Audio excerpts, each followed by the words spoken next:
माननीय Jairam Ramesh ji.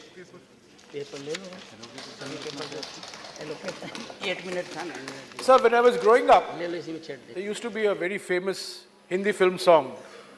And I was reminded of this as I finished listening to the Honorable Finance Minister. सब कुछ सीखा हमने, ना सीखी होशियारी. And I thought to myself, सब कुछ सीखा हमने, ना सीखी होशियारी, सब कुछ सिखाया आपने, ना पहचानी बीमारी. And what is this bimari, sir? This is a peculiar bimari. For 70 years, we have gone through bouts of bimari. Bimari has come because of food shortages. Bimari has come because of foreign exchange shortages. Bimari has come because of oil price hikes. Bimari has come because of double-digit astronomical inflation. None of these symptoms are present today. And yet we are in a stage of bimari. And I thought that the budget, while taking credit for the foreign exchange reserves, for the food production, for the single-digit inflation, would at least recognize what ails the Indian economy today. And I am sorry to say, sir, that the fundamental diagnosis of the ills of the economy was absent throughout the budget speech.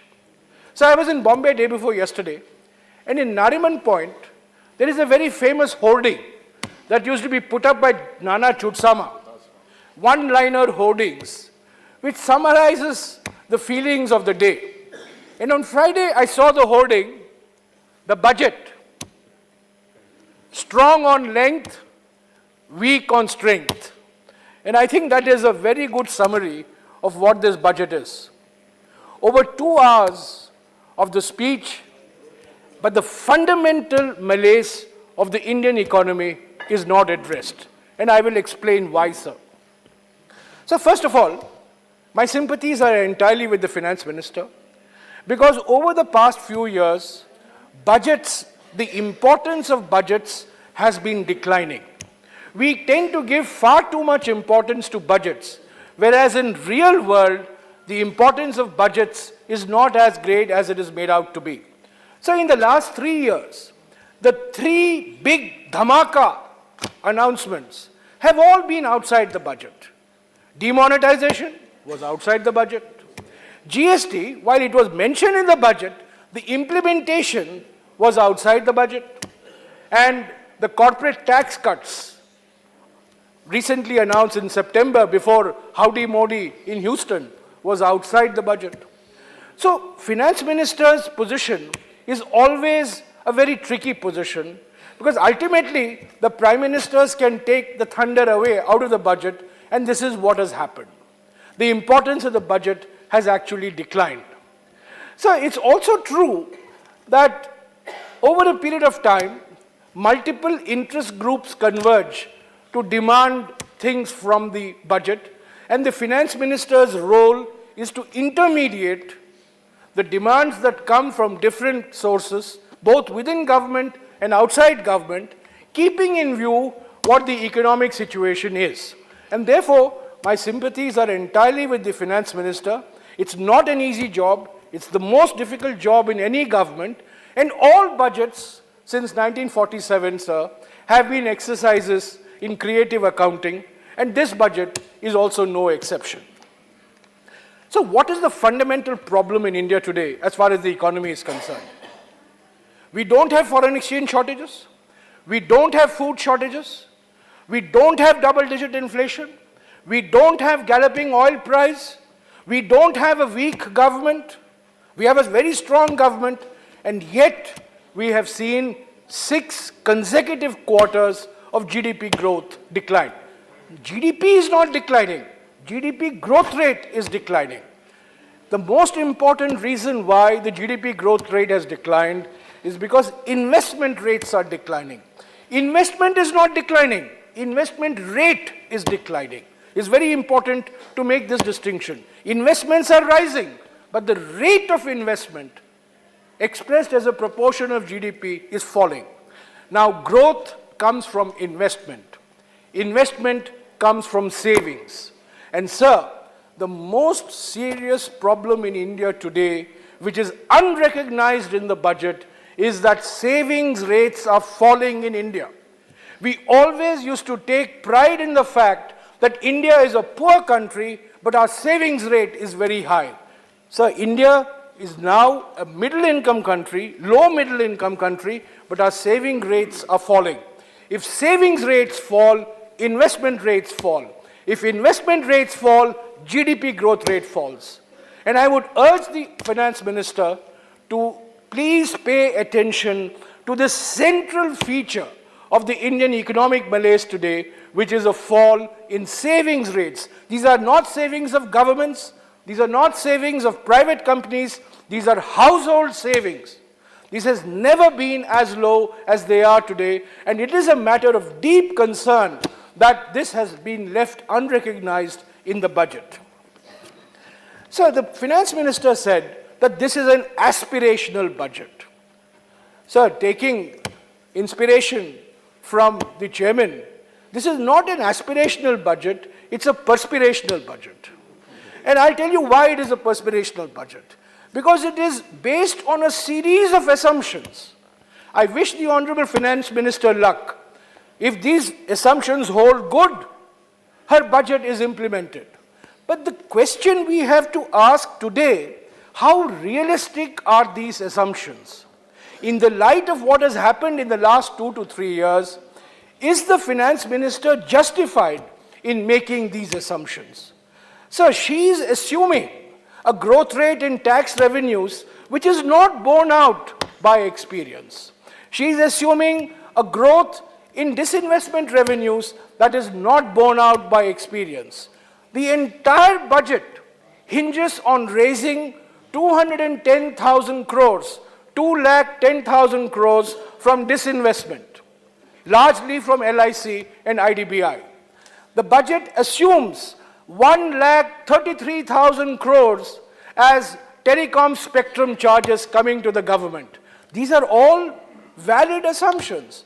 But the question is, are these realistic assumptions?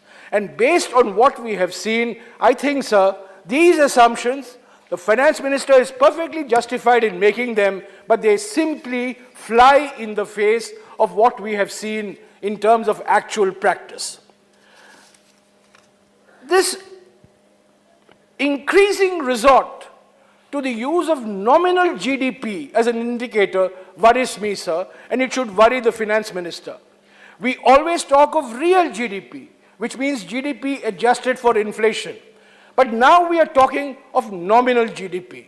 So you can have 4% real GDP, 8% inflation, and that will be 10%, 12% nominal GDP. But you can also have 8% real, 4% inflation, and 12% nominal. So the question, therefore, is not nominal GDP, but what is the composition of this GDP? And I think there, this budget has left a lot to be desired. The nominal GDP growth amongst the lowest in 42 years, this year, is 7.5%, and the finance minister is assuming that this will increase to 10% in the coming year. I don't see what the basis of that optimistic assumption is. So the basic point I wish to make is the credibility of these assumptions. See, she is assuming a revenue buoyancy of 1.2. She is assuming that income tax rates, GST collections, customs duty collections will increase at 10% and over. But in view of what has happened in recent years, I think these assumptions, again, sir, are very, very unrealistic. So I think it's one thing to have aspirations, but another thing is to predicate those aspirations on assumptions which simply do not have any relation to reality. And this, to my mind, sir, is the single biggest problem with this budget. It is based on assumptions that are simply not valid, which are, they are valid assumptions, but they are not credible or realistic assumptions. Sir, two big ideas in this budget that I want to address. I could see that this budget is based on massive privatization. And I believe, sir, that this is detrimental to the economy in the long run. This is not going to be LIC, this is not going to be Jeevan Bima Nigam, it will be Budget Bima Nigam. And if we are going to start opening the doors of an IPO as far as LIC is concerned, I don't know where we are headed. In any case, sir, LIC, 3 acts have to be amended by both houses, so we will have a debate on the IPO of the LIC, but I wish to draw the attention of the House to the dangerous implications of making a budget dependent on the IPO of the LIC. There is also privatization of BPCL. There is privatization of strategic companies. And I think, sir, this again is a danger call for the government and for the country. So there is absolutely no provisioning in this budget for recapitalization of banks. There is absolutely no mention of how much money the budget will give to recapitalize banks. But we know that the banks need money. Does this mean that the banks are going to go to the market?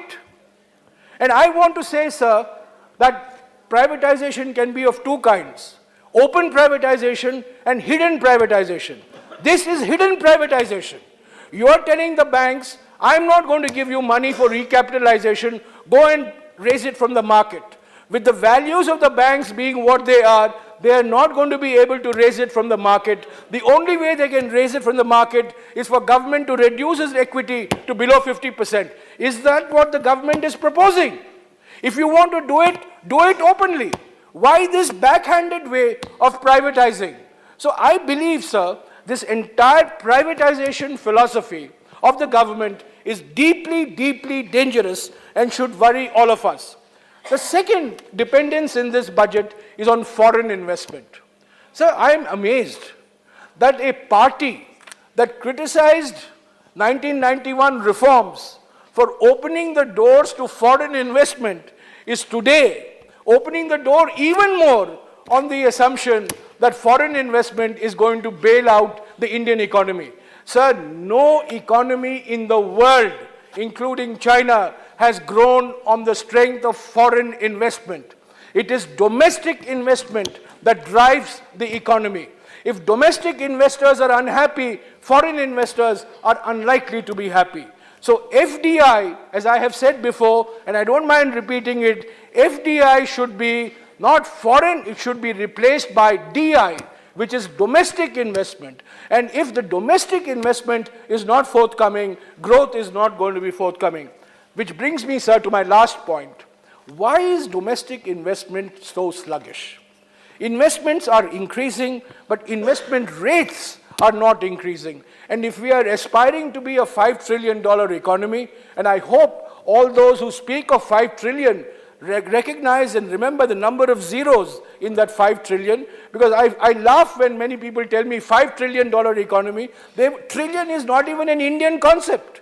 Trillion is an American concept. We don't even know, we don't use words like billion and trillion in India, but today 5 trillion is trying to become a household word. I take the government for what it is, but if we are going to be on a $5 trillion economy, sir, we have to raise the level of investment to something like 34 or 35% of GDP. It's now hovering at about 25 or 26% of GDP.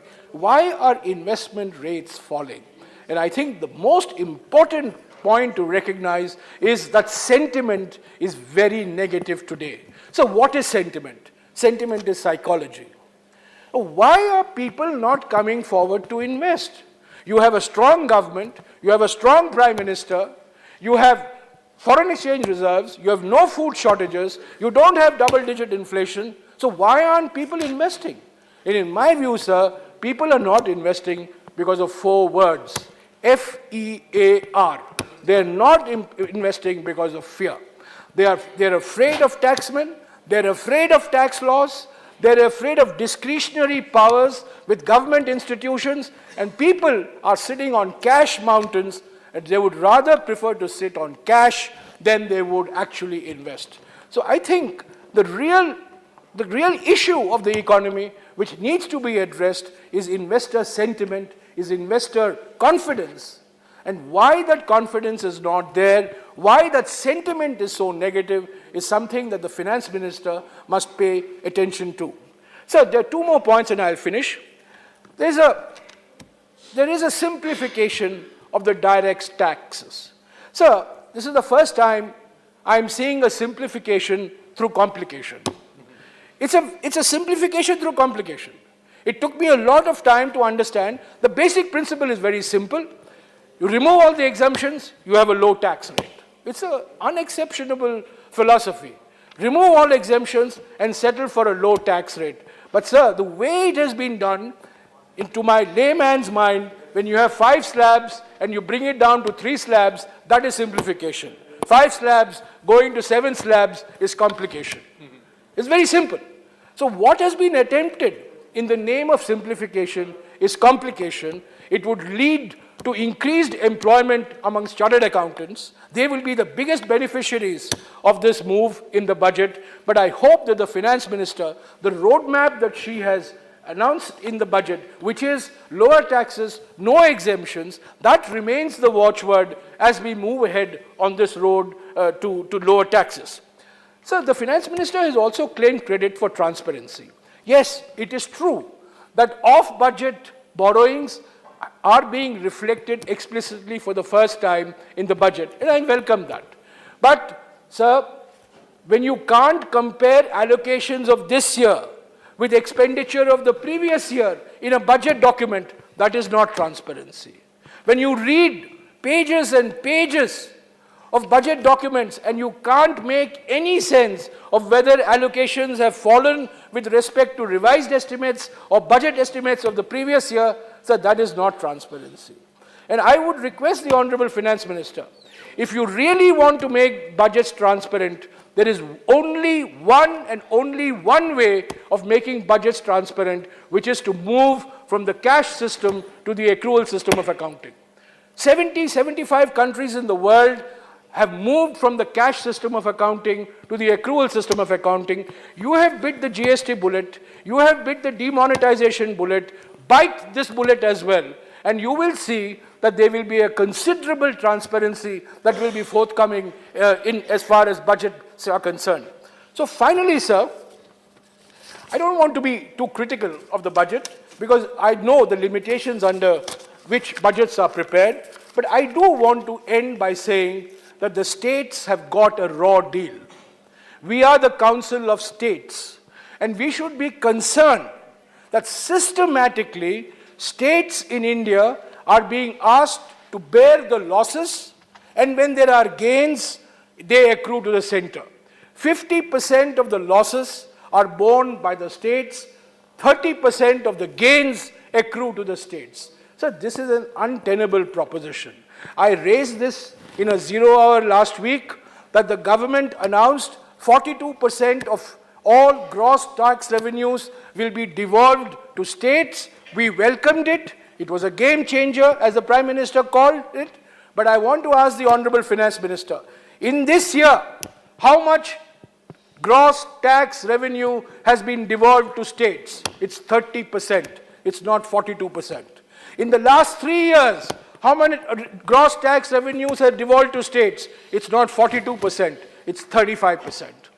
So I think the states are going to get squeezed, and sir, with the recommendations of the 15th Finance Commission likely in October, the states are going to get even further squeezed, because one of the terms of reference which has been given, very dangerous terms of reference, the government has asked the Finance Commission to recommend setting aside money for defense and internal security separately, and only after that the money will get devolved to the states. This was done without consultation with the states. This was done without any debate in the Lok Sabha or the Rajyasabha. So the states are going to face a far more difficult position from next year onwards, once the full report of the Finance Commission is going to be forthcoming.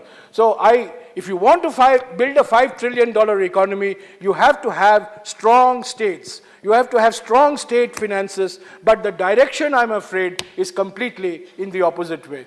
So with these few words, I wish to say once again that the budget is very long, is very detailed, is very aspirational, but whether it's realistic or whether it is credible, time alone will tell. And I can only wish the Honorable Finance Minister luck that the assumptions that she has made actually will hold out. I believe they will not. Thank you, sir. Thank you.